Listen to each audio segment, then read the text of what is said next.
Galileo Galilei beweerde in de 17e eeuw dat de aarde om de zon heen draait. Dit ging in tegen het geloof van de katholieke kerk en Galileo werd veroordeeld tot levenslange huisarrest. Bij zijn veroordeling riep hij: "En toch beweegt hij!", verwijzend naar het feit dat de aarde rond de zon beweegt. Dit is een fabel.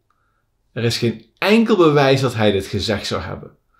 Ook werd hij niet zozeer veroordeeld omdat hij beweerde dat de aarde om de zon draaide. Hij werd veroordeeld vanwege zijn boek Dialogo. Een van de karakters in het boek heet Simplicio en de uitspraken van het simplistische personage kwam precies overeen met uitspraken van de paus. Die zag daar de humor niet van in en dus mocht de destijds 69-jarige man de rest van zijn leven doorbrengen in zijn villa bij Florence in Italië.